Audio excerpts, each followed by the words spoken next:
Anamdan qalan bu retro şirniyyatlar dəftərçəsinə baxıram. Bir çox şirniyyat növləri hər zaman mənim üçün fərqli olur. Onlardan biri də kaştanıdır. İlk dəfə o kaştanını görəndə elə bildim ki, bu şavalot qovrulmasıdır. Fikirləşdim, bu niyə şirniyyat reseptlərinin içində olsun? Sonra onun necə fərqli və maraqlı şirniyyat olduğunu gördüm. Onu hazırladım və dadı həqiqətən də bambaşqadır. Əminəm ki, bu hər kəsin çox xoşuna gələcək. Dr. Milk'in məhsulları ilə hazırlayıram bunu. Dr. Milk südün özüdür ki var. Bu niyə görə məhz bu sloqanlandı? Ona görə ki, Dr. Milk məhz o süd məhsuludur ki, südün özündən hazırlanır. Bitkisel məhsullardan hazırlanmır. Südün özündən, süd məhsullarından istifadə olunur. Tam təbiidir, yerli məhsuldur. Keyfiyyəti yüksək dərəcədədir. Və onlarla da mən bugün kaştanı hazırlayıram. Dr. Milk ilə iftara doğru.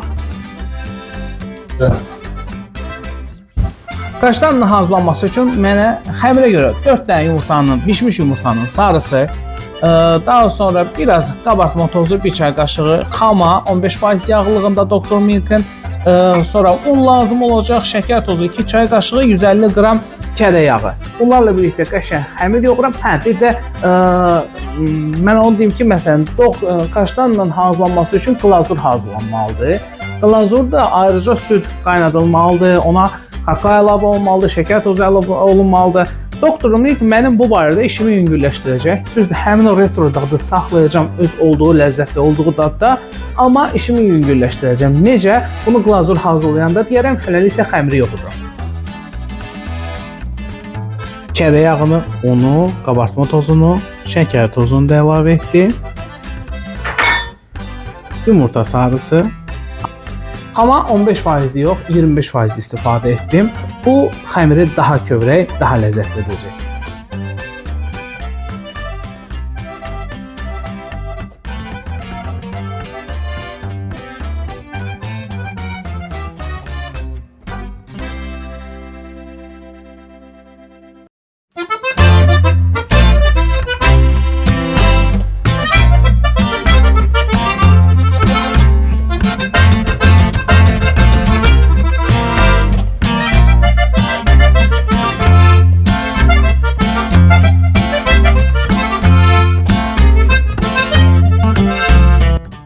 Xəmiri yoğurdum. Yoğurandan sonra onu dinləndirməyə ehtiyac yoxdur. Bax, belə balaca top kimi çabaldı boyda xəmirlər, kürələr tuturuq.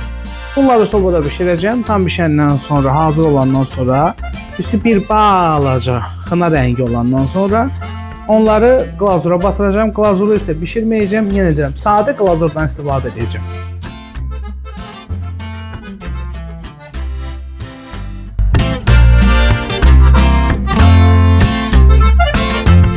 Kaştan hazırlamaq üçün glazur hazırlanmalıdır. Glazuru bişirmək üçün isə süd qaynadılır, ona kakao, şəkər tozu əlavə olunur. Qaynama bitdikdən sonra ona kərə yağı əlavə olunur, qarışdırılır, soyudulur və bu glazur məhz bu kürə biskvitlər üçün istifadə olunur. Daha sonra isə həmin o glazurlu biskvitlər vafliyə batırılıb urvalanır. Mən isə bunun sadə üsulundan istifadə edəcəm. Qaynatmadan istifadə etmədən süd, şəkər tozu, kərə yağı, sadə qaymaqdan istifadə edəcəm. Qaymaqda yağlılıq da var, 30% yağlılığındadır. Bu qaymağı kakao ilə qarışdıracağım.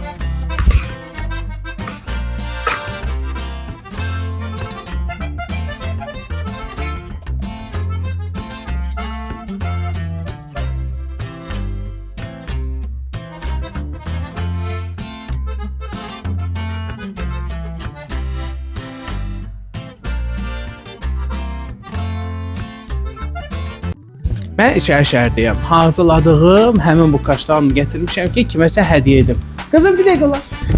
Evdə nənə, baba, kim var böylər? Nənəm var, bibim var, bir də qardaşım var. Bəs şirniyyatın aran necədir? Yaxşı. Bax, mən burada bir şirniyyat hazırlamışam. Bunu evdəkilər, böylər daha yaxşı tanıyır. Bilmirəm, sən də bəlkə tanıdın. Bilirsən bu nədir?